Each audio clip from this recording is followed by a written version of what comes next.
El siglo XIII en la historia de Europa se conoce a menudo como la época de la Gran Síntesis. Fue una era en la que el mundo occidental, tras siglos de relativo aislamiento intelectual, abrió de par en par sus puertas a la sabiduría olvidada de la antigüedad y a los nuevos retos de las ciudades en pleno desarrollo.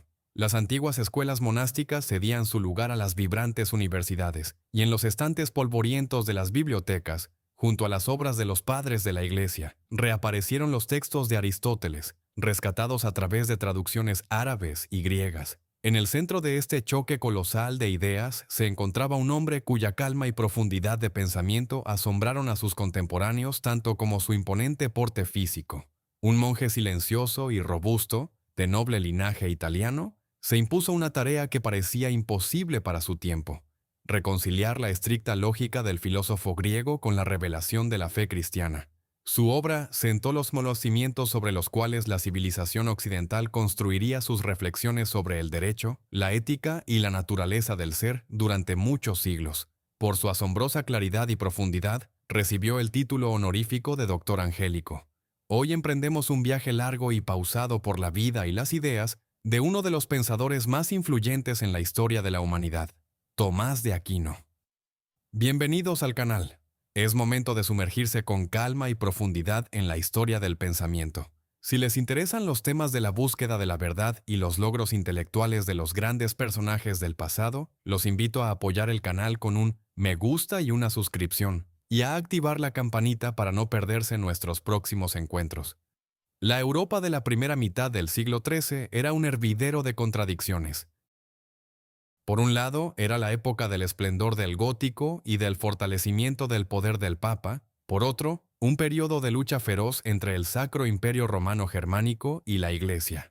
En este ambiente, aproximadamente en el año 1225, en el castillo familiar de Rocaseca, situado en el Reino de Sicilia, nació un niño destinado a convertirse en el mayor sistematizador del pensamiento medieval. Su lugar de nacimiento estaba cerca de Aquino, en la provincia de Lacio, a medio camino entre Roma y Nápoles. Su padre, el conde Landulfo de Aquino, era un caballero influyente y servía en la corte del emperador Federico II de Hohenstaufen. La madre del futuro pensador, Teodora, descendía de la noble familia napolitana de los Caracciolo, de raíces normandas. La familia Aquino ocupaba una posición estratégica en la geografía política de la época, maniobrando entre los intereses del emperador y las ambiciones de los pontífices romanos. El nacimiento de Tomás en una familia de tal rango predefinía su futuro como un hombre de acción y poder, aunque dentro de la jerarquía eclesiástica. Al ser el hijo menor, sus padres lo veían, según la tradición, como el candidato ideal para un alto cargo espiritual. No era una cuestión de piedad personal del niño. En aquellos años, una carrera en la iglesia era la forma más segura de fortalecer la influencia del linaje y asegurar apoyo político a la familia. Sus padres planeaban para él un futuro brillante. Debía convertirse en el abad de Montecassino, uno de los monasterios benedictinos más ricos e influyentes del mundo. Este puesto daría a los Aquino un peso enorme en la región y acceso directo al control de vastas tierras y procesos políticos. Desde muy pequeño, Tomás destacó entre sus iguales por su carácter. Las crónicas y biografías señalan su silencio y ensimismamiento inusuales. Mientras sus hermanos se interesaban por las diversiones caballerescas y la caza, Tomás prefería la soledad y los libros. Creció como un niño grande y fuerte, pero su vida interior estaba centrada en algo que escapaba a la comprensión de quienes lo rodeaban. Se cuenta que, ya en su infancia, asediaba a sus maestros con la misma pregunta que se convirtió en el hilo conductor de toda su vida: ¿qué es Dios? Para la mayoría de las personas de entonces, Dios era una realidad evidente, un juez temible o un creador misericordioso cuya existencia no requería análisis. Para el pequeño Tomás, en cambio, Dios era el mayor de los misterios, que la razón debía intentar comprender utilizando todas las herramientas disponibles de la lógica y la observación. A la edad de 5 años, en el 1230, sus padres lo enviaron a la abadía de Montecassino para recibir su educación inicial. No era simplemente una formación escolar, sino el comienzo de su camino como futuro líder del monasterio. Montecassino era entonces no solo un centro espiritual, sino un auténtico baluarte del saber. Allí se custodiaban manuscritos raros y los monjes benedictinos mantenían las tradiciones de la educación clásica. El pequeño Tomás se encontró en un entorno donde el silencio y la disciplina favorecían su inclinación natural a la reflexión. Pasó allí casi 9 años, estudiando gramática, retórica, latín y las sagradas escrituras. Su progreso era tan notable que sus maestros se asombraban de la profundidad con la que comprendía textos complejos. Sin embargo, los acontecimientos políticos externos irrumpieron bruscamente en su tranquila vida estudiantil. El conflicto entre el emperador Federico II y el Papa Gregorio IX pasó a una fase de guerra abierta. En el año 1239, las tropas imperiales ocuparon el monasterio, convirtiéndolo en una fortaleza. El estudio se volvió imposible y Tomás se vio obligado a regresar a la casa paterna. Este regreso fue un punto de inflexión.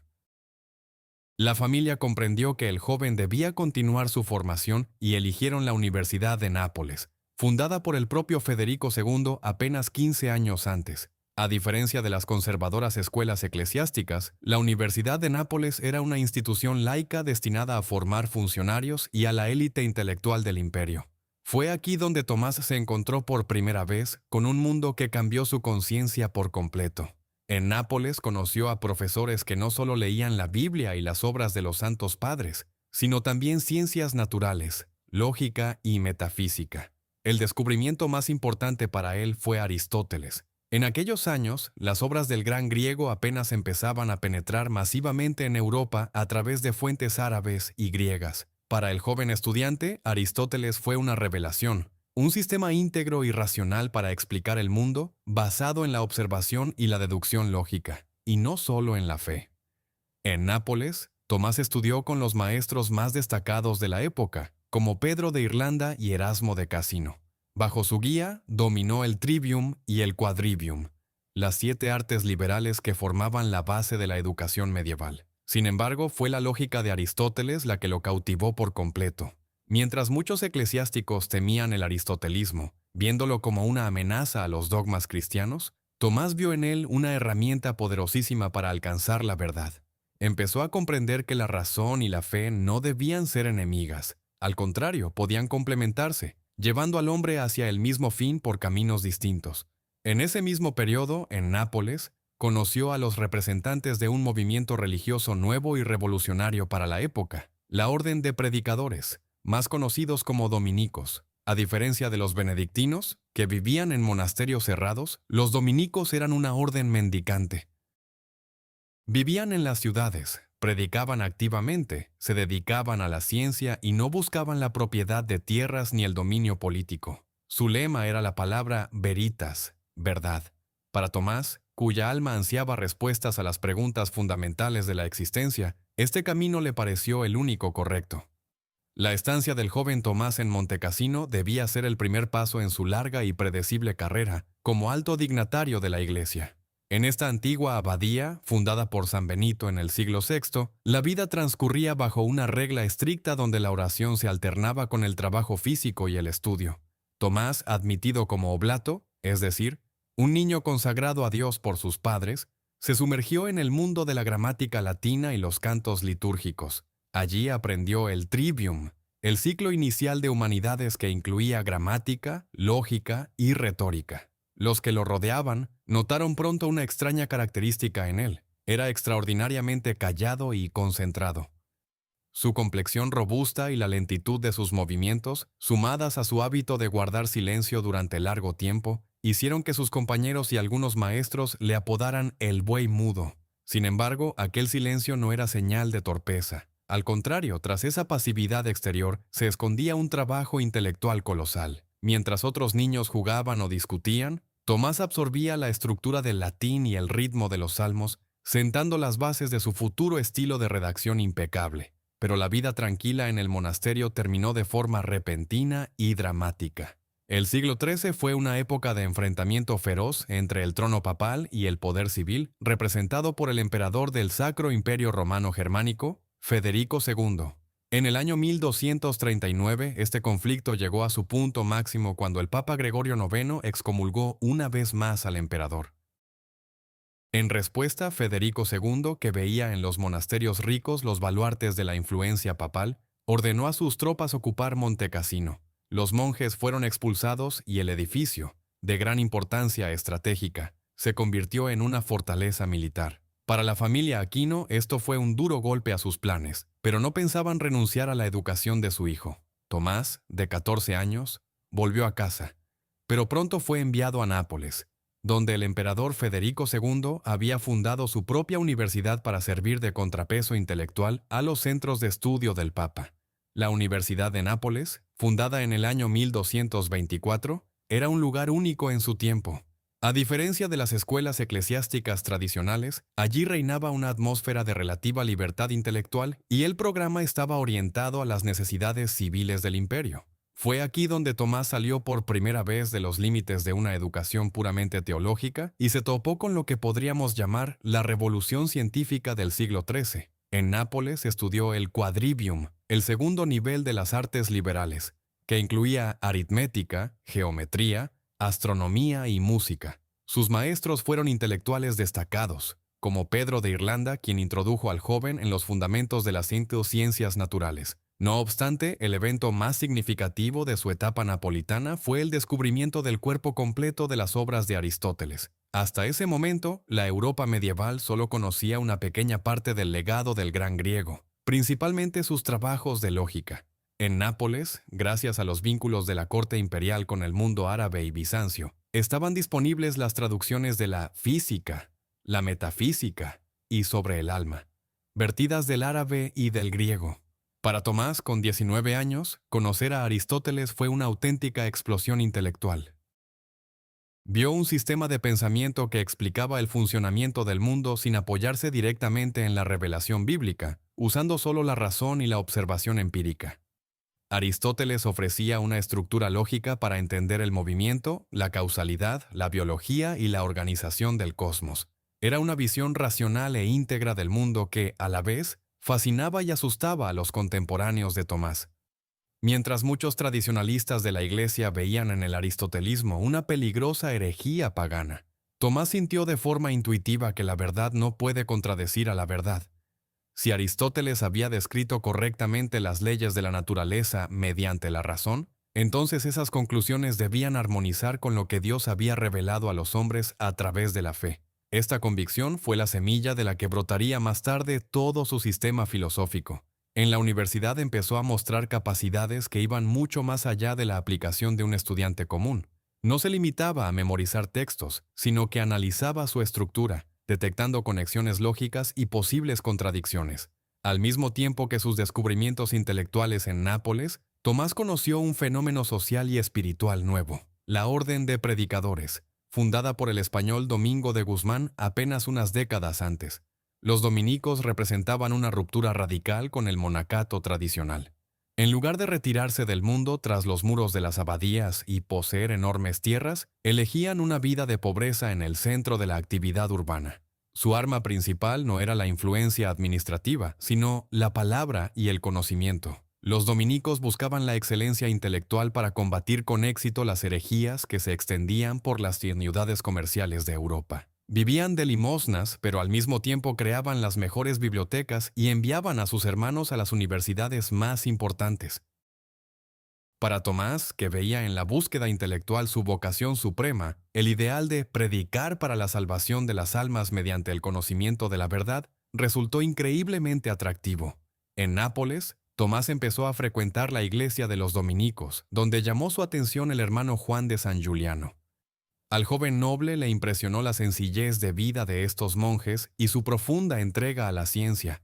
En ese momento, en el alma de Tomás crecía un conflicto con las expectativas de su familia. Los condes de Aquino lo veían como el futuro abad de Montecassino, un príncipe de la iglesia con el estatus, los ingresos y el peso político correspondientes. Entrar en la orden de los dominicos, en cambio, significaba pobreza voluntaria, el rango de predicador itinerante y la renuncia a cualquier derecho sobre la herencia familiar o altos cargos eclesiásticos. Para una familia noble de la época, aquello no era solo una elección extraña, sino un auténtico suicidio social y una deshonra para el linaje. Sin embargo, Tomás, que siempre se distinguió por una terquedad silenciosa pero inquebrantable, ya había tomado una decisión. No le interesaban el poder ni la comodidad. Le interesaba la pregunta que se hacía desde niño. ¿Qué es Dios y cómo puede la razón acercarse a ese misterio? Hacia el año 1244, Tomás se reafirmó por completo en su deseo de unirse a la orden de predicadores. Le atraía el concepto dominico de contemplar y transmitir a otros los frutos de la contemplación. Esto significaba que el monje sabio no solo acumula conocimientos para sí, sino que los usa para iluminar a los demás. A los 19 años, a pesar de la enorme presión de sus parientes y la perspectiva de una ruptura total con su familia, Tomás vistió en secreto el hábito dominico en Nápoles. Sabía perfectamente que su padre y sus hermanos no permitirían tal cosa sin luchar. La familia Aquino creía que el joven estaba simplemente aturdido por la elocuencia de los monjes mendigos y que debían salvarlo de ese paso de locura para devolverlo al camino marcado por su cuna. Esta decisión marcó el inicio de uno de los episodios más dramáticos de su vida, que puso a prueba no solo su fe, sino también su carácter. La situación se complicó porque la orden de los dominicos, consciente del valor de un novicio como Tomás, decidió enviarlo de inmediato lejos de la influencia familiar, a París, que era la capital intelectual de la Europa de entonces. Sin embargo, el camino hacia el norte pasaba por tierras controladas por el emperador y nobles aliados, entre los cuales estaban los parientes de Tomás. Los hermanos de Tomás, caballeros al servicio de Federico II, recibieron órdenes de su madre de interceptar al fugitivo y devolverlo a casa a toda costa. Alcanzaron al grupo de dominicos, entre los que iba Tomás, en Toscana, cuando descansaban junto a un manantial cerca de Siena. El ataque fue fulminante. Los hermanos arrebataron a Tomás por la fuerza de manos de sus compañeros, le arrancaron el hábito monástico y lo enviaron bajo custodia al castillo familiar. Así comenzó su cautiverio doméstico, que duró más de un año y se convirtió en un ejemplo legendario de firmeza de espíritu ante las tentaciones familiares y mundanas. Durante ese año, Tomás estuvo bajo estricta vigilancia en las posesiones familiares, primero en el castillo de Monte San Giovanni y luego en Roca Seca. La familia usó todos los medios posibles para obligarlo a renunciar a la orden dominica. Intentaron persuadirlo recordándole su deber con el linaje y la brillante carrera de abad que aún tenía a su alcance mediante un permiso especial del Papa. Lo amenazaron con desheredarlo y con el destierro eterno. Pero Tomás se mantuvo firme. En su encierro no perdió el tiempo. A petición de sus hermanos y hermanas, siguió estudiando con los pocos libros que lograba conseguir. Se dice que fue entonces cuando memorizó gran parte de la Biblia y estudió a fondo las Sentencias de Pedro Lombardo, el principal manual de teología de la época. Sus hermanas, enviadas inicialmente por su madre para convencerlo, acabaron bajo la influencia de su calma, su seguridad y sus profundos conocimientos, y terminaron ayudándole, pasándole libros y útiles de escritura en secreto. La prueba más famosa y, quizás, la más dura a la que sus hermanos sometieron a Tomás fue el intento de quebrar su voto de castidad. Creyendo que la tentación de la carne sería más fuerte que sus convicciones intelectuales, enviaron a su habitación a una cortesana joven y bella. Según las biografías, la reacción de Tomás fue inmediata y decidida. Agarró un leño encendido de la chimenea y expulsó a la tentadora a gritos, para después trazar con ese mismo carbón una cruz en la puerta de su cuarto. Esta escena se convirtió en uno de los temas más populares de la iconografía de San Tomás, simbolizando su victoria total sobre las pasiones. La leyenda cuenta que tras este suceso, mientras Tomás dormía, se le aparecieron ángeles y lo ciñeron con el cinturón de la castidad eterna, liberándolo de las tentaciones carnales para el resto de su vida. Viendo que ni las amenazas ni las tentaciones daban resultado, la familia tuvo que ceder. En el año 1245, Tomás recuperó por fin su libertad. Según una versión, su madre, cansada del conflicto y sin querer reconocer oficialmente la derrota, permitió que se descolgara por una cuerda desde una ventana del castillo, donde ya lo esperaban sus fieles hermanos dominicos. Fue el adiós definitivo al mundo de los privilegios aristocráticos y el comienzo del camino que lo llevaría a las cumbres de la filosofía mundial. Libre del arresto domiciliario en el otoño del año 1245, Tomás partió de inmediato hacia París, bajo la tutela del maestro general de la orden, Juan el Teutónico. En aquel tiempo, la Universidad de París era el centro intelectual reconocido del mundo cristiano, el lugar donde se decidía el destino de la ciencia y la teología europeas. Fue allí donde Tomás conoció al hombre que terminó de formarlo como pensador y que sería su principal mentor durante muchos años, Alberto Magno. Alberto era una figura única en el siglo XIII. un dominico alemán poseedor de conocimientos verdaderamente enciclopédicos, no solo en teología, sino también en física, biología, astronomía y química. Fue uno de los primeros en proponerse la meta de hacer comprensible y accesible para el occidente latino la obra completa de Aristóteles. Para el joven Tomás, encontrar a un maestro así fue una fortuna colosal que definió todo su camino futuro. En París, Tomás pasó 3 años absorbiendo los métodos de enseñanza de Alberto, pero el verdadero florecimiento de su colaboración comenzó en el año 1248. Ese año, la Orden Dominica encargó a Alberto fundar una nueva escuela de estudios generales, un Studium Generale, en Colonia. Tomás siguió a su maestro a Alemania, convirtiéndose en su colaborador más cercano y asistente. El periodo de Colonia, que duró hasta el año 1252, fue el tiempo de su maduración profunda. Allí, en el silencio de los muros del monasterio a orillas del Rin, seguía siendo el mismo monje callado y exteriormente lento que conocieron en su infancia.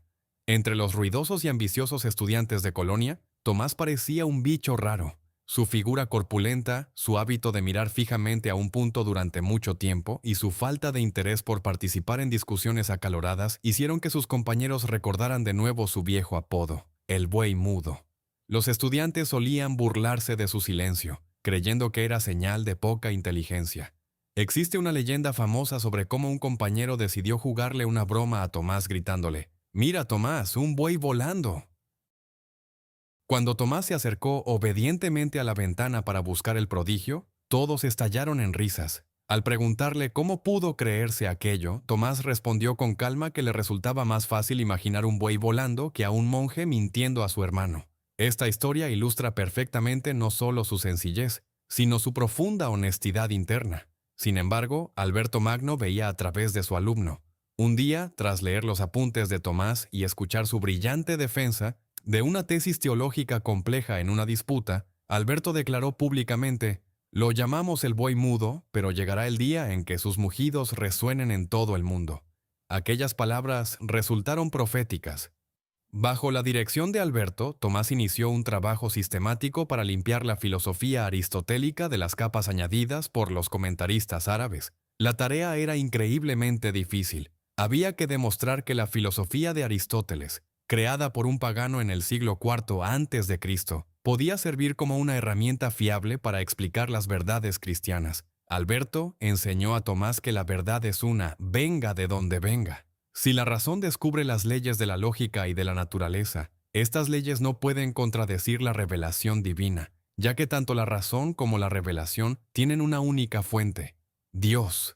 Tomás empezó a ayudar a su maestro en la redacción de sus extensos comentarios a Aristóteles, aprendiendo a analizar cada texto con precisión quirúrgica. Fue en Colonia donde empezó a desarrollar su famosa técnica de la cuestión disputada, que más tarde sería la base de sus obras principales. En este mismo periodo, Tomás empezó a escribir sus primeros trabajos independientes. Uno de los más significativos fue el breve tratado sobre el ente y la esencia, escrito a petición de sus hermanos dominicos. En este texto corto pero increíblemente denso, el joven pensador intentó dar definiciones claras a los conceptos metafísicos fundamentales.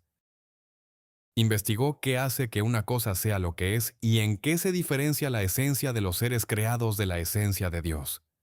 Ya en esta obra temprana se manifestaba el estilo propio de Tomás, una claridad asombrosa en las definiciones, ausencia de palabras innecesarias y una lógica de hierro que no deja lugar a la ambigüedad. Afirmaba que en Dios la esencia y la existencia son lo mismo, mientras que en todas las criaturas están separadas. Esta distinción se convirtió en una de las piedras angulares de todo su sistema filosófico. La vida en Colonia estaba llena no solo de trabajo intelectual, sino también de una estricta disciplina monástica. Tomás vivía en una celda sumamente modesta, y su jornada consistía en oraciones, lecciones y un trabajo incansable sobre los manuscritos. A pesar de su silencio, empezó a ganar fama como un profesor brillante. Sus clases se diferenciaban del estilo pomposo habitual de la época. Hablaba de forma sencilla, clara y siempre yendo al grano, evitando adornos retóricos vacíos. Alberto Magno le confiaba cada vez más la dirección de las clases, viendo que su alumno empezaba a superarlo en algunos temas por su profundidad de sistematización. Tomás no se limitaba a comentar a Aristóteles, integraba sus ideas en una nueva y grandiosa arquitectura de la visión del mundo cristiana. En el año 1252 llegó el momento de volver a París. Alberto Magno recomendó a Tomás para obtener el grado de maestro en teología, a pesar de que el joven era aún muy tierno para un cargo tan elevado. Según las reglas de la Universidad de París, para ser maestro se debían tener 35 años, y Tomás en aquel entonces solo tenía 27. Sin embargo, su talento excepcional y las recomendaciones de Alberto convencieron a los líderes de la orden y de la universidad para hacer una excepción. Tomás se puso en camino llevando en su equipaje no solo cientos de libros leídos, sino una visión clara de cómo debía ser la ciencia moderna sobre Dios. Sabía que por delante le esperaban no solo reflexiones tranquilas en las bibliotecas, sino también feroces batallas intelectuales en las plazas y aulas de París. Este paso de alumno a maestro independiente marcó el inicio del periodo más productivo de su vida.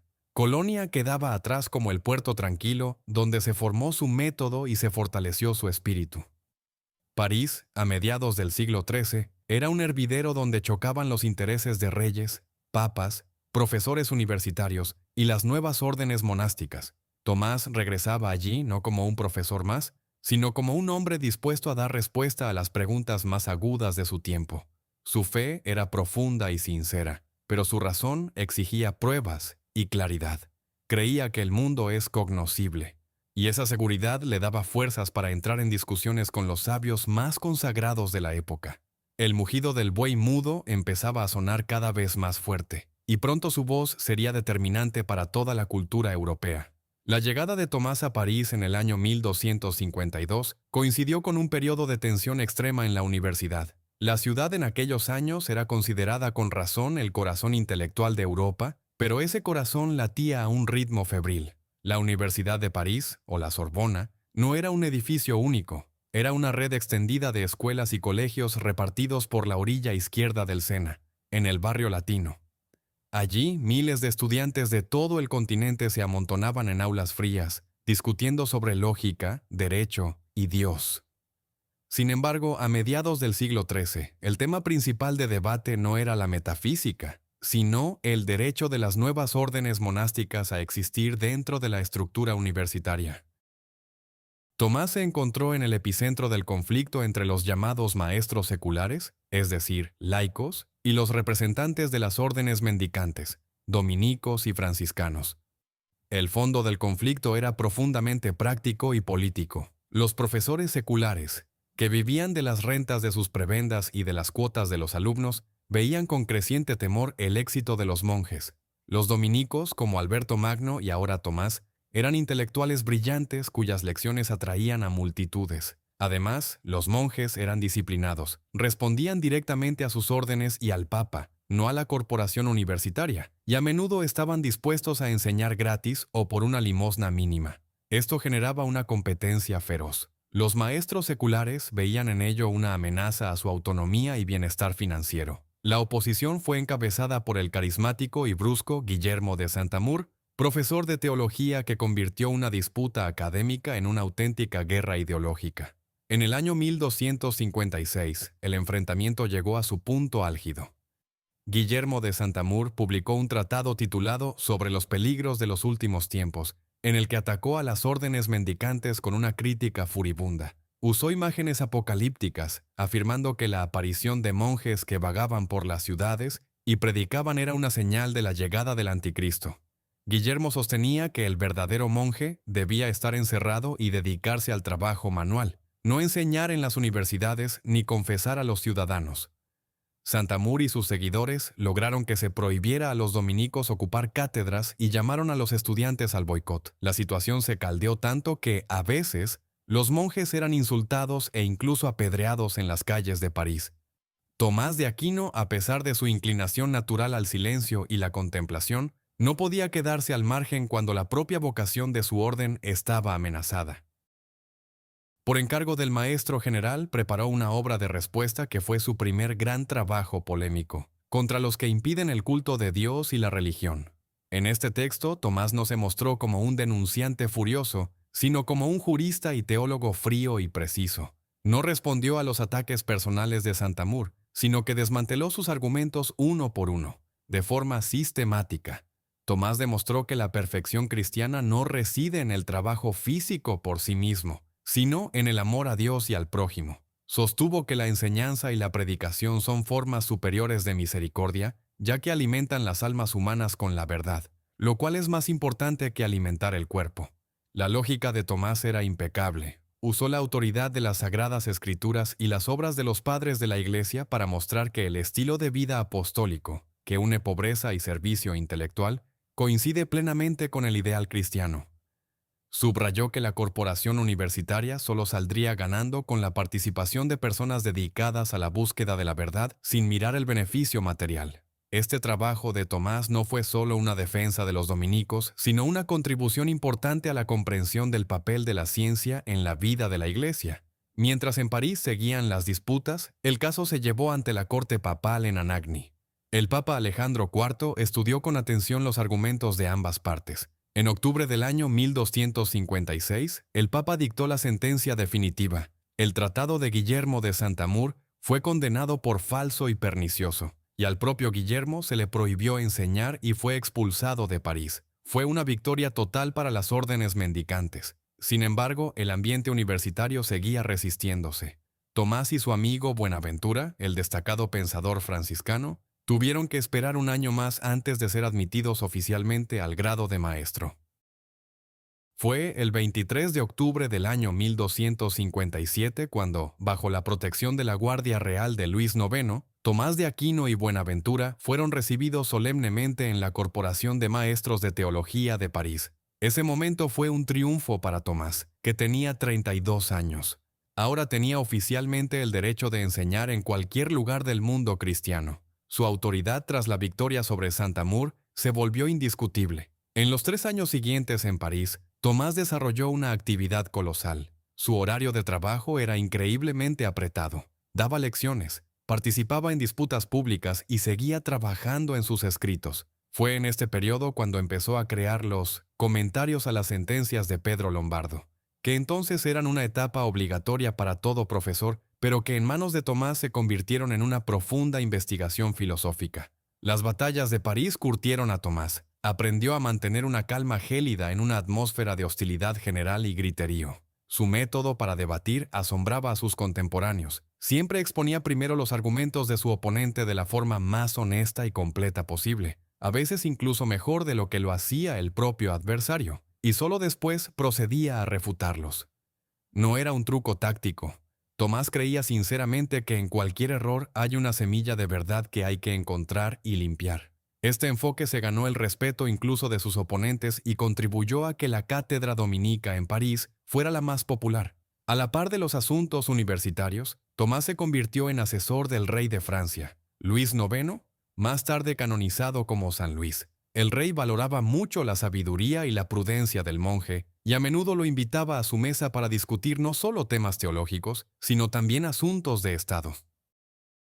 Se cuenta que una vez, durante un banquete real espléndido, Tomás, absorto en sus pensamientos, golpeó de pronto la mesa con el puño y exclamó: «Aquí está, el argumento decisivo contra los maniqueos».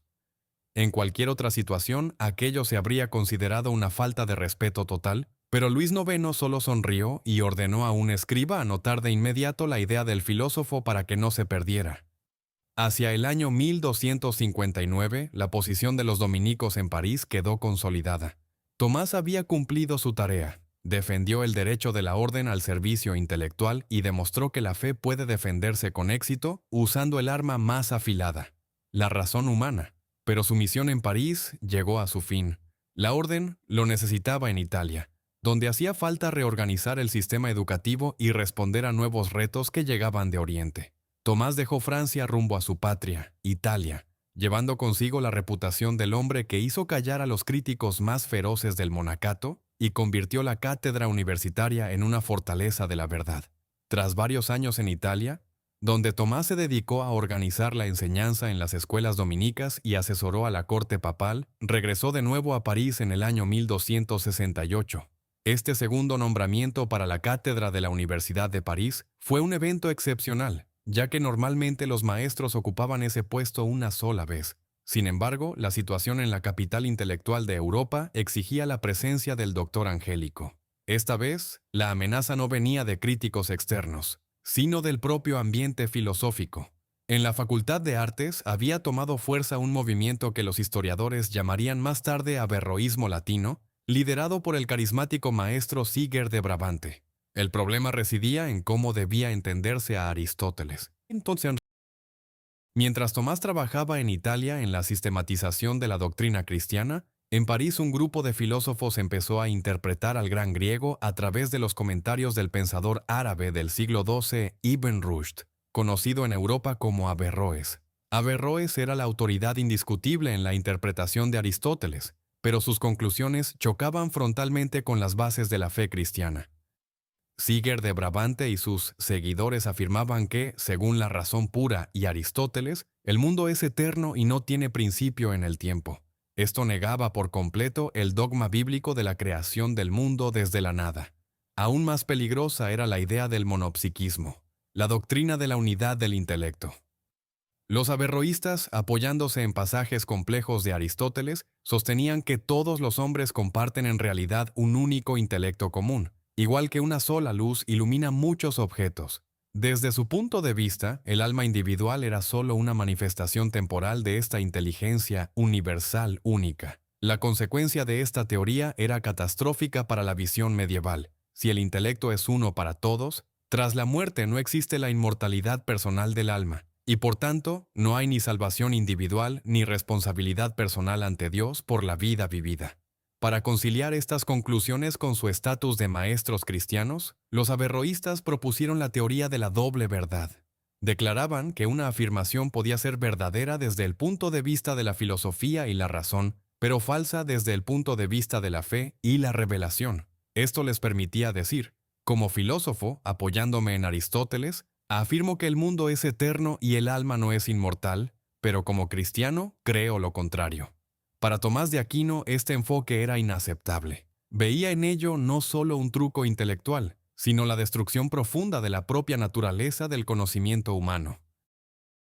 En el año 1270, Tomás entabló un combate abierto contra los averroístas al escribir uno de sus tratados más apasionados y refinados filosóficamente, sobre la unidad del intelecto contra los averroístas. En esta obra renunció a citar autoridades teológicas y decidió vencer a sus oponentes en su propio terreno, el de la lógica pura y el análisis textual de Aristóteles.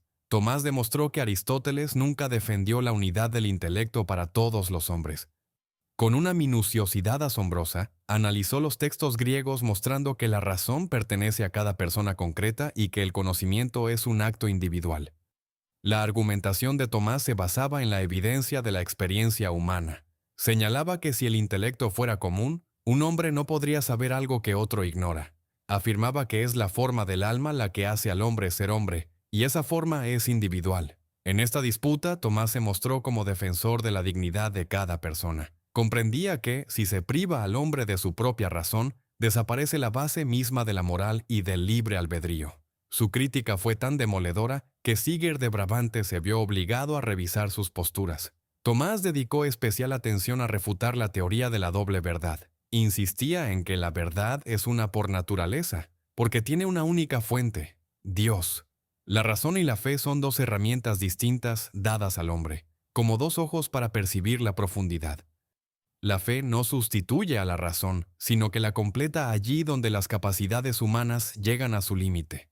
Tomás acuñó la famosa fórmula: la filosofía es la sierva de la teología. Pero en su visión, esto no significaba humillar a la filosofía. Al contrario, para servir a un fin superior, la sierva debe ser perfecta, poseer su propia lógica, métodos y autonomía. La razón debe estar lo más afilada y ser lo más honesta posible antes de encontrarse con los misterios de la fe. La lucha contra el averroísmo exigió a Tomás un esfuerzo enorme por cristianizar a Aristóteles. Tenía que limpiar el legado antiguo de los añadidos que lo hacían inaceptable para la Iglesia, pero conservando toda la fuerza del método aristotélico. Demostró que la cuestión de la eternidad del mundo no puede resolverse de forma puramente racional. La razón no puede probar ni la eternidad del mundo ni su comienzo en el tiempo. Por tanto, en este tema debemos confiar en la revelación. Pero esto no contradice la lógica. porque la lógica aquí es simplemente impotente. De este modo eliminaba el conflicto, dejando espacio tanto para la ciencia como para la fe. El segundo periodo parisino de Tomás fue el tiempo de su máxima tensión intelectual. Además de combatir a los averroístas, tenía que responder a los teólogos conservadores que creían que iba demasiado lejos en el uso de la filosofía pagana. Lo acusaban de mezclar el agua de la filosofía con el vino de la teología. A esto Tomás respondía con calma que, cuando el vino convierte el agua en sí mismo, el resultado es más vino. Creía que cualquier verdad hallada por los paganos pertenece por derecho al cristianismo, ya que emana del Logos. El resultado de este trabajo titánico fue que el aristotelismo dejó de verse como una fuerza enemiga. Gracias a Tomás, la Iglesia occidental obtuvo un aparato intelectual poderosísimo que le permitió hablar de tú a tú con la ciencia laica en desarrollo. En diciembre del año 1270, el obispo de París, Esteban Tempier, condenó 13 tesis averroístas, algo en lo que la argumentación de Aquino tuvo mucho que ver. Aunque las discusiones continuaron, la amenaza principal de una ruptura intelectual fue eliminada temporalmente. Tomás demostró que se puede ser a la vez un filósofo racionalista profundo y un hijo devoto de la Iglesia, sin sacrificar ni la honestidad de la mente ni la pureza de la fe. Entre los años 1259 y 1273, la vida de Tomás de Aquino estuvo marcada por constantes traslados por las ciudades de Italia. Vivió y trabajó en Anagni, Orvieto, Roma y Viterbo, siguiendo a la corte papal y cumpliendo los encargos de su orden. Fue en estos años, en una atmósfera de relativa calma tras las disputas de París, cuando empezó a formarse el proyecto de la obra que sería la cumbre de la escolástica medieval y uno de los libros más trascendentales de la civilización occidental. Esta obra se tituló Summa Theologica. La palabra suma en el siglo XIII no significaba solo un resumen, sino una exposición completa y sistemática de toda una rama del saber. Tomás veía que los manuales existentes, incluidas las famosas sentencias de Pedro Lombardo, pecaban de falta de orden claro y estaban sobrecargados de detalles que solo confundían a los alumnos principiantes. El proyecto de la Summa Teológica maduró en Tomás hacia el año 1265, cuando estaba en Roma en el convento dominico de Santa Sabina. Allí fundó una nueva escuela y comprendió la necesidad urgente de un manual que expusiera la doctrina cristiana según el orden de la propia ciencia. Y no solo siguiendo el texto de la Escritura o autoridades dispersas, Tomás se propuso una tarea titánica: reunir todos los logros de la razón humana y de la revelación divina para crear un todo coherente. La estructura de la Suma fue pensada con precisión matemática. Se basaba en el principio del círculo. Todo emana de Dios en el acto de la creación y todo vuelve a Dios a través de la vida y los actos del hombre. Todo el gigantesco texto se dividió en 3 grandes partes. La primera estaba dedicada a Dios en sí mismo, su existencia, su naturaleza y su acto creador, que dio origen al mundo de los ángeles, al cosmos y al hombre. La segunda parte, la más extensa, analizaba detalladamente el camino del ser racional hacia Dios, estudiando los actos humanos, las pasiones, las virtudes y las leyes. La tercera parte debía dedicarse a Cristo y los sacramentos como vías de retorno de la humanidad a su Creador. Tomás empleó el estricto método escolástico. Cada cuestión empezaba con una tesis, seguida de todas las objeciones posibles contra ella, a menudo más fuertes de lo que sus propios oponentes podrían imaginar. Después se presentaba un breve argumento de autoridad en sentido contrario, seguido de la solución detallada del autor, y finalmente, la refutación de cada una de las objeciones iniciales. Uno de los apartados más famosos de la primera parte de la Suma son las llamadas 5 vías de la demostración de la existencia de Dios. Tomás comprendía que la existencia de Dios no es evidente por sí misma para la razón humana, aunque ésta pueda llegar a conocerla. Renunció por principio a las pruebas puramente abstractas, como el argumento de Anselmo de Canterbury, que intentaba deducir la existencia de Dios del propio concepto de ser perfectísimo. Para Tomás, fiel seguidor de Aristóteles, el conocimiento siempre debía partir de la experiencia sensible, de lo que el hombre ve, oye y toca en el mundo. No se puede conocer a Dios directamente, pero se pueden ver sus huellas en la creación. La primera vía se basaba en el concepto de movimiento. Tomás señalaba que en el mundo todo está en movimiento, pero nada puede moverse por sí mismo sin la acción de otro motor. Si seguimos esta cadena de motores hasta el final, no podemos ir al infinito, pues de lo contrario el movimiento nunca habría empezado. Por tanto, la razón llega inevitablemente a la conclusión de que existe un primer motor inmóvil que no es movido por nadie, y eso es lo que todos entienden por Dios. La segunda vía examinaba el concepto de causa eficiente. Ninguna cosa puede ser causa de sí misma. Existe un orden de causas que tampoco puede ser infinito. Por tanto, debe existir una causa primera que dio inicio a toda la serie de eventos sin ser ella misma consecuencia de algo anterior. La tercera vía apelaba a las categorías de necesidad y contingencia. Tomás observaba que en la naturaleza hay cosas que pueden ser o no ser. Nacen y mueren. Son contingentes. Pero si todo en el mundo fuera solo contingente, en algún momento podría no haber quedado nada. Si ahora algo existe, es porque debe haber un ser absolutamente necesario que no recibe su necesidad de fuera, sino que es fuente de necesidad para los demás. La cuarta vía partía de los grados de perfección observados en el mundo. Vemos que unas cosas son más nobles, verdaderas o bellas que otras, pero los conceptos de más o menos solo tienen sentido en comparación con un modelo que posea esa cualidad en grado máximo.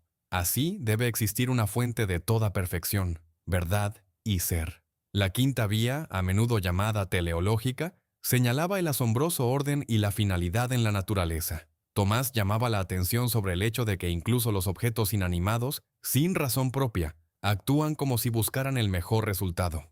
Por ejemplo, los astros siguen órbitas estrictas. Esta tendencia ordenada no puede ser casual. Igual que una flecha vuela hacia el blanco solo porque el arquero la dirige, todo el mundo natural se mueve hacia su fin bajo la guía de una inteligencia universal.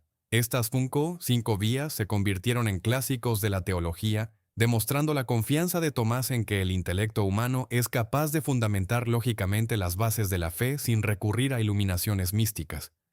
La Suma Teológica se convirtió en una auténtica catedral gótica del pensamiento. Su estructura asombraba a sus contemporáneos por su grandeza y a la vez por la claridad de cada detalle. Para cuando interrumpió su trabajo en ella, Tomás había escrito más de 500 cuestiones, que incluían miles de artículos o secciones. En esta obra discutió prácticamente todo, desde la naturaleza del tiempo y el espacio hasta temas de economía, el precio justo y el derecho a rebelarse contra un tirano. Unió la biología de Aristóteles, la psicología de Agustín, el derecho de la antigua Roma y la exégesis bíblica en un solo sistema armonioso. Al mismo tiempo, el estilo de Tomás seguía siendo sumamente seco y preciso. Evitaba conscientemente las metáforas y adornos, creyendo que la verdad posee belleza suficiente por sí misma y no necesita vestiduras retóricas. El trabajo en la Suma exigía a Tomás una concentración sobrehumana. Quedan testimonios de sus secretarios, que contaban cómo podía dictar simultáneamente a 3 o 4 escribas que trabajaban en secciones distintas de la obra. A menudo caía en estados de profunda abstracción, olvidando comer y dormir. Su mente estaba tan absorta en la estructura del ser que la realidad circundante a veces dejaba de existir para él. En una de sus cartas señaló que el fin principal de su trabajo era hacer que el conocimiento sobre Dios fuera tan claro como el conocimiento sobre la geometría. Creía que la claridad de pensamiento es la máxima expresión de respeto hacia el Creador, que dotó al hombre de razón. Sin embargo, a pesar del enorme volumen de trabajo realizado, la Suma Teológica quedó incompleta. El 6 de diciembre del año 1273, mientras celebraba misa en Nápoles, le ocurrió a Tomás algo que cambió por completo su actitud hacia su propia obra. Fue una experiencia mística profunda cuyos detalles nunca reveló. Tras aquella misa, dejó de escribir y de dictar de repente. Cuando su fiel secretario y amigo Reginaldo de Piperno intentó convencerlo de seguir con la tercera parte de la Suma, Tomás le respondió con unas palabras que pasaron a la historia: «Reginaldo, no puedo. Después de lo que me ha sido revelado, todo lo que he escrito me parece paja». Aquellas palabras no fueron una confesión de error o decepción. Más bien fueron el reconocimiento de que incluso la mente humana más perfecta es solo una sombra pálida de esa verdad infinita a la que aspiró toda su vida. La enorme catedral se quedó sin cúpula, pero sus cimientos y muros resultaron lo bastante fuertes para resistir la prueba de los siglos. La segunda parte de la Suma Teológica en la que Tomás trabajó con especial esmero, representa uno de los sistemas de ética más detallados y profundos de la historia del pensamiento. Si la primera parte de la gran obra se dedicaba a Dios como principio original, la segunda considera al hombre como imagen de Dios, dotado de razón y libre albedrío. Para Tomás, la ética no era un conjunto de prohibiciones secas. Veía en ella un camino dinámico de retorno de la creación a su creador. Partía de la convicción aristotélica de que todo acto se realiza por un fin, y que el fin supremo del hombre es alcanzar la felicidad máxima o bienaventuranza. Pero aquí no dio un paso importante respecto a la filosofía antigua. Dividió la felicidad en dos niveles: la natural, accesible al hombre por sus capacidades innatas, y la sobrenatural, que consiste en la visión directa de Dios. Esta bienaventuranza suprema, según Tomás, es imposible de alcanzar solo con el esfuerzo humano. Se otorga como gracia, pero requiere del hombre una colaboración activa y una voluntad bien dirigida. El lugar central en el sistema ético de Tomás lo ocupa su famosa doctrina sobre los 4 tipos de ley, que definió durante siglos el desarrollo del pensamiento jurídico y político europeo. En la cumbre de esta jerarquía está la ley eterna. Es la propia razón divina gobernando todo el universo. De ella emana la ley natural, que Tomás definía como la participación del ser racional en la ley eterna. Son los principios fundamentales de la moral grabados en la propia naturaleza humana y que cualquier persona puede conocer mediante la razón, independientemente de su fe o cultura. El postulado primario de la ley natural es sencillísimo. Se debe hacer el bien y evitar el mal. De aquí Tomás deducía el derecho a la autoconservación, a la procreación y a la búsqueda de la verdad. En el tercer nivel está la ley humana, las reglas concretas dictadas por el Estado para mantener el orden. Tomás insistía en que la ley humana solo tiene fuerza mientras no contradiga la ley natural. A una ley injusta que viola los derechos humanos, la llamaba directamente no ley, sino perversión de la ley. Por último, el cuarto tipo es la ley divina, dada a los hombres por la revelación en las Sagradas Escrituras para guiarlos a su fin sobrenatural. Para seguir estas leyes y avanzar hacia la felicidad, el hombre necesita las virtudes, cualidades estables del alma que permiten elegir bien.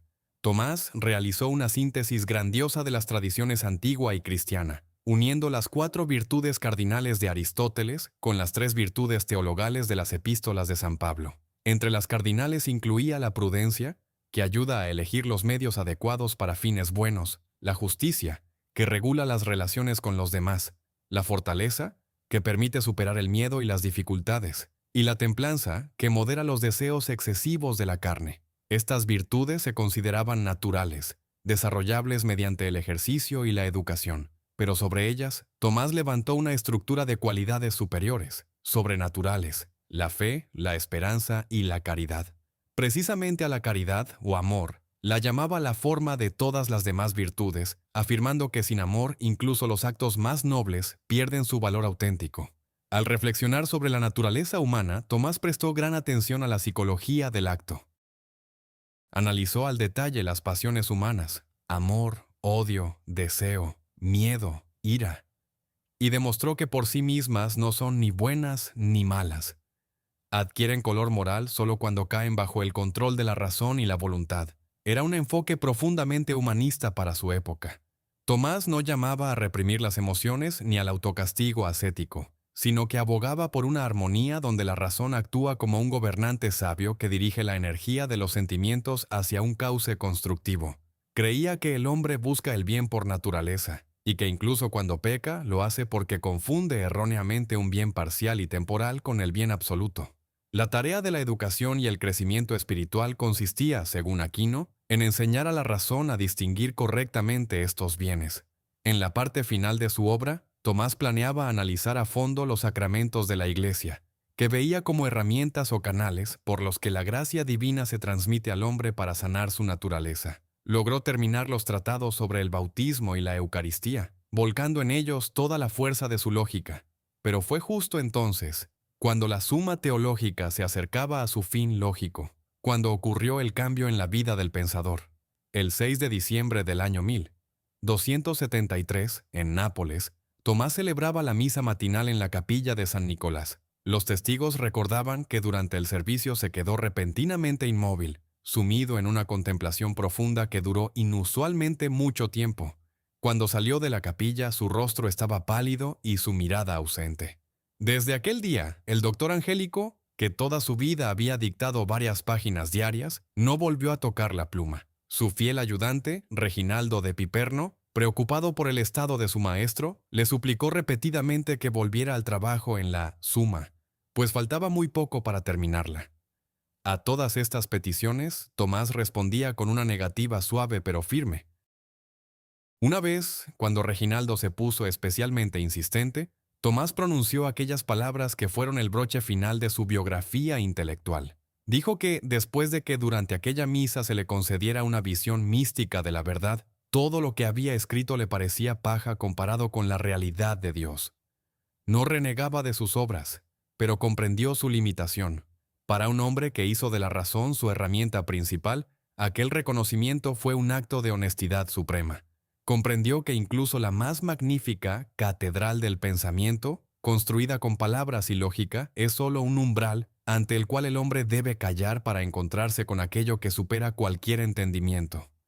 Durante los meses siguientes, Tomás vivió en un estado de profunda paz interior, apartado casi por completo de los asuntos universitarios. Su salud física, minada por años de trabajo titánico y falta de sueño constante, empezó a empeorar rápidamente. Se volvió aún más silencioso que en sus años de juventud en Colonia, pero ya no era el silencio de un alumno, sino la quietud de alguien que ha encontrado lo que buscaba. A pesar de su debilidad, seguía cumpliendo sus deberes monásticos, pasando la mayor parte del tiempo en oración. Su mente seguía lúcida, pero ya no veía sentido en multiplicar argumentos sin fin.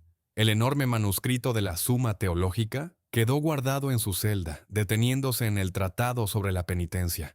Ese estado incompleto del libro resultó simbólico. Recordaba que el camino del conocimiento es infinito y no puede ser contenido del todo en los marcos del tiempo terrenal.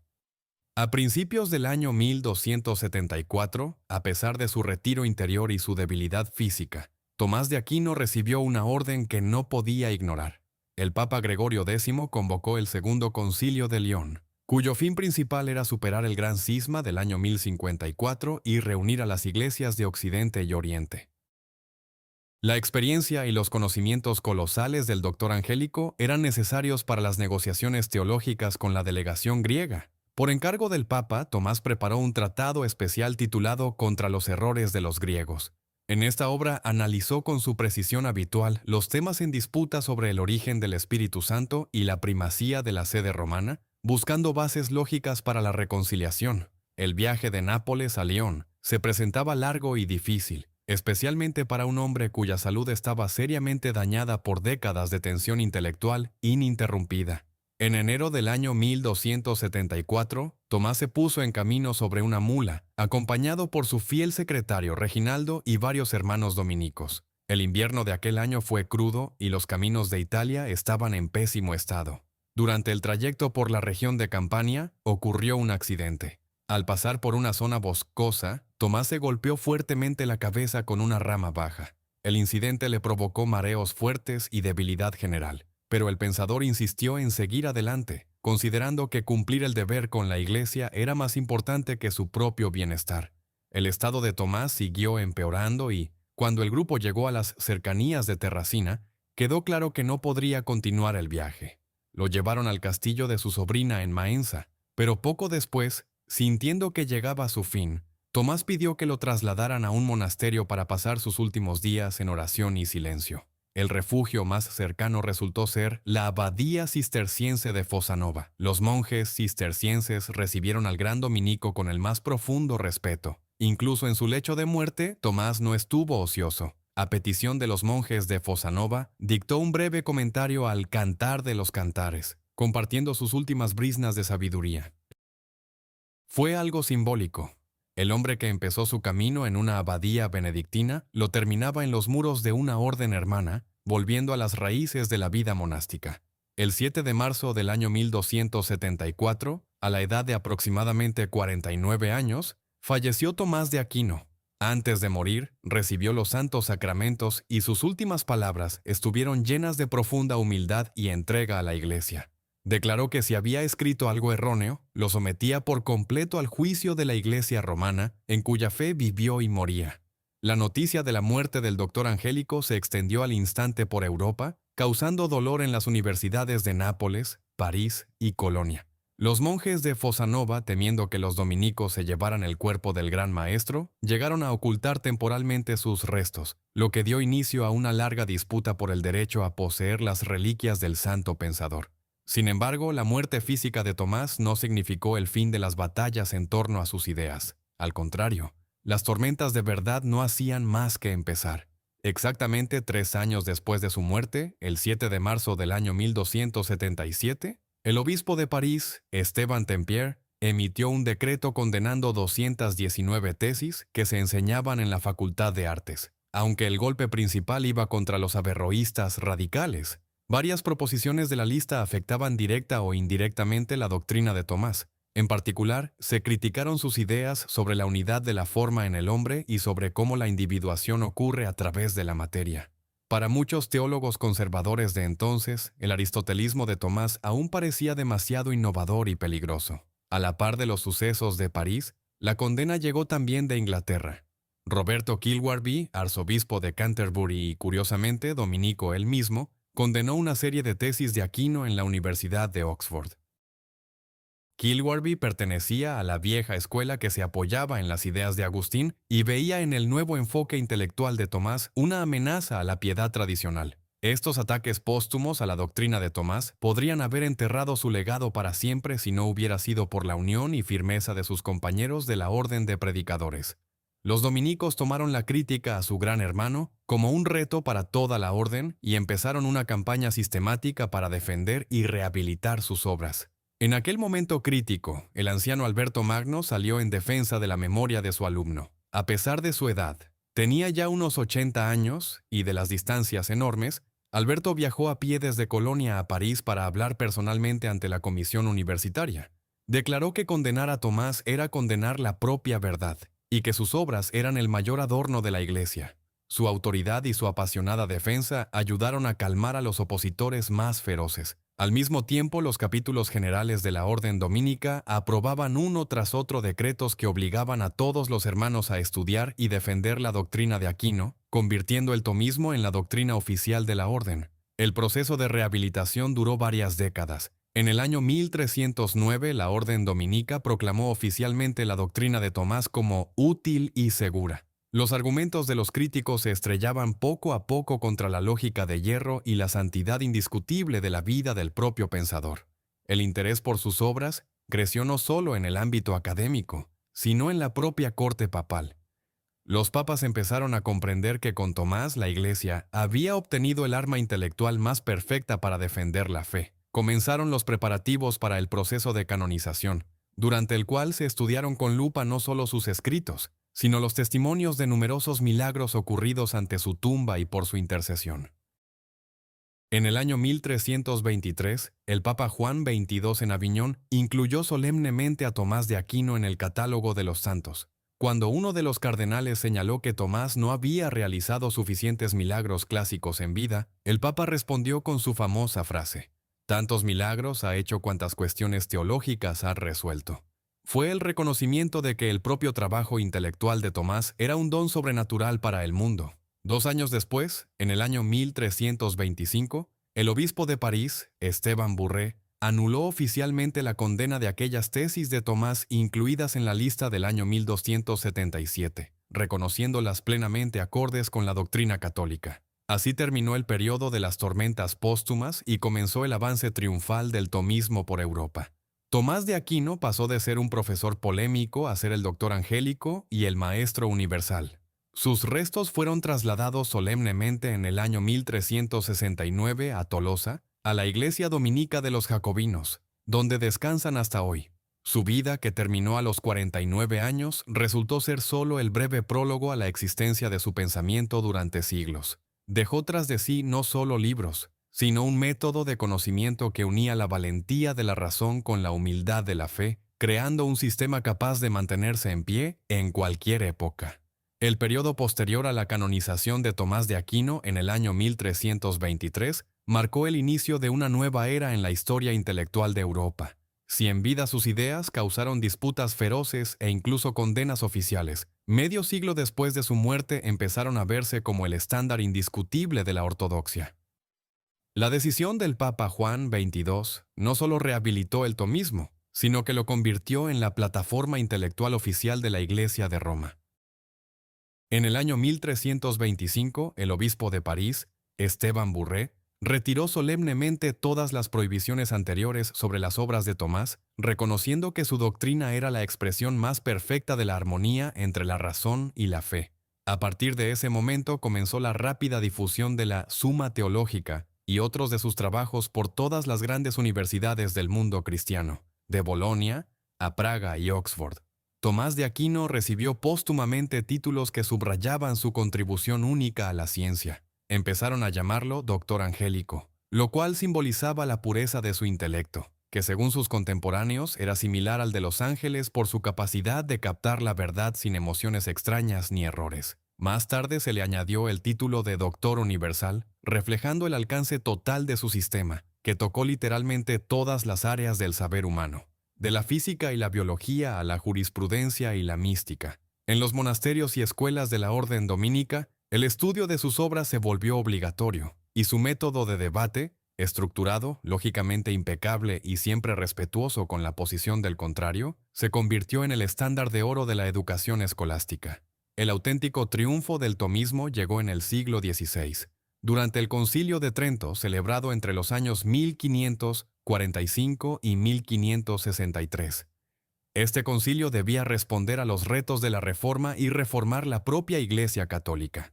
Los testimonios históricos cuentan que en la sala de sesiones del concilio, sobre el altar, junto a las Sagradas Escrituras, estaba abierta la Summa Teológica de Tomás de Aquino.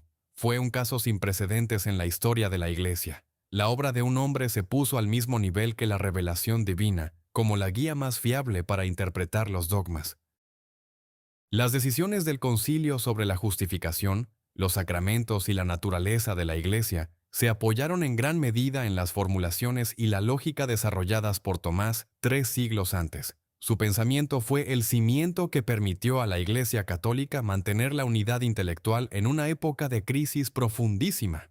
Tras un periodo de cierto descenso del interés por la escolástica durante la Ilustración, el siglo XIX trajo un renacimiento potente de las ideas del Doctor Angélico.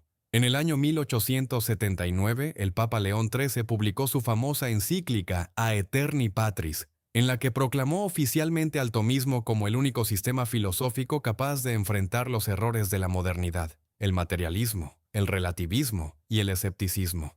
El Papa llamó a los pensadores católicos a volver a las fuentes puras del pensamiento de Tomás. Esto impulsó el desarrollo del neotomismo, una corriente filosófica que buscaba adaptar las ideas del siglo XIII a los descubrimientos científicos y problemas sociales de los nuevos tiempos. Filósofos destacados del siglo XX como Jacques Maritain y Etienne Gilson mostraron que la metafísica aristotélico-tomista sigue siendo actual incluso en un mundo de física cuántica y existencialismo. La influencia de Tomás de Aquino traspasó los muros de la Iglesia. Su doctrina sobre la ley natural se convirtió en una de las fuentes clave para el desarrollo del concepto moderno de los derechos humanos. Tomás afirmaba que existen normas morales objetivas, accesibles a la razón humana, que están por encima de la voluntad de cualquier gobernante o Estado. Si una ley estatal contradice la ley natural, por ejemplo, si atenta contra la vida o la dignidad de la persona, pierde su fuerza jurídica y se convierte en un acto de violencia. Esta idea fue la base del derecho internacional y se utilizó en la redacción de la Declaración Universal de los Derechos Humanos en el año 1948.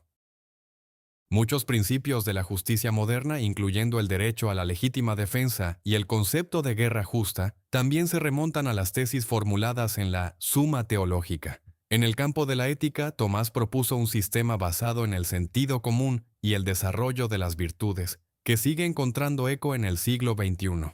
Su comprensión del hombre como una unidad de alma y cuerpo, donde la razón debe guiar las pasiones y no reprimirlas, es estudiada hoy no solo por teólogos, sino por psicólogos. La actualidad del tomismo reside en su profundo optimismo respecto a las capacidades humanas. A diferencia de muchos otros pensadores, Tomás creía en la fuerza de la razón humana y en su capacidad para conocer la verdad objetiva sobre el mundo. Demostró que la ciencia y la religión no son enemigas, ya que estudian la misma realidad desde puntos de vista distintos. Su principio, la gracia no destruye la naturaleza, sino que la perfecciona. Sigue siendo un faro esencial para todos los que buscan una comprensión íntegra de la vida. El legado de Tomás de Aquino se plasma en las miles de páginas de sus textos, que se siguen editando en decenas de idiomas. Su influencia se rastrea en la obra de Dante Alighieri, cuya Divina Comedia a menudo se llama la Suma Teológica en verso, y también en los trabajos de muchos pensadores de la Edad Moderna, incluidos Gottfried Leibniz y Edmund Husserl. Incluso aquellos filósofos que discutieron con Tomás se vieron obligados a usar su terminología y su aparato lógico, lo que confirma su estatus como arquitecto del pensamiento occidental. Creó el lenguaje intelectual en el que Europa habló y escribió durante muchos siglos, y que todavía hoy permite conectar la sabiduría antigua con las búsquedas modernas de sentido. Hoy, la figura del doctor angélico se percibe como un símbolo de la fuerza serena y segura del intelecto. En un mundo lleno de ruido informativo y opiniones polarizadas, su método de analizar atentamente cada argumento y buscar la brizna de verdad en la postura del oponente parece más importante que nunca. Nos enseña que la verdadera búsqueda del conocimiento requiere no solo una mente afilada, sino una profunda humildad ante el misterio del ser. Su vida, dedicada al trabajo silencioso en la celda y a los debates intensos en las aulas universitarias, se convirtió en el ejemplo de cómo un solo hombre, movido por un amor sincero a la verdad, puede cambiar el curso de la historia sin recurrir a la espada ni a las intrigas políticas. Al terminar el relato sobre el camino de Tomás de Aquino, vemos ante nosotros no solo a un monje medieval, sino a un contemporáneo eterno. Su mugido del buey mudo, predicho por Alberto Magno, sigue sonando a través de los siglos. Esa voz llama a la claridad del pensamiento, al respeto por los hechos y a la búsqueda incansable de entender cómo está hecho este mundo y cuál es el lugar del hombre en él. El legado del doctor angélico nos recuerda que la razón no es una carga, sino el mayor de los dones, que permite al hombre rozar la eternidad. Y mientras la humanidad se siga preguntando qué es la verdad, la obra de Tomás de Aquino seguirá siendo un faro seguro que indica el camino en el océano de dudas y contradicciones. La historia del doctor angélico ha terminado, pero el diálogo con su pensamiento continúa. Espero que esta inmersión en el mundo de la filosofía medieval les haya ayudado a ver de forma un poco distinta el origen de nuestras ideas actuales sobre el mundo y el hombre. Les agradezco su atención y el haber dedicado este tiempo a reflexionar sobre lo grande. Si les interesa seguir explorando la historia de las ideas, estaré encantado de verlos de nuevo en nuestras próximas entregas. Estén en paz con ustedes mismos y con su razón.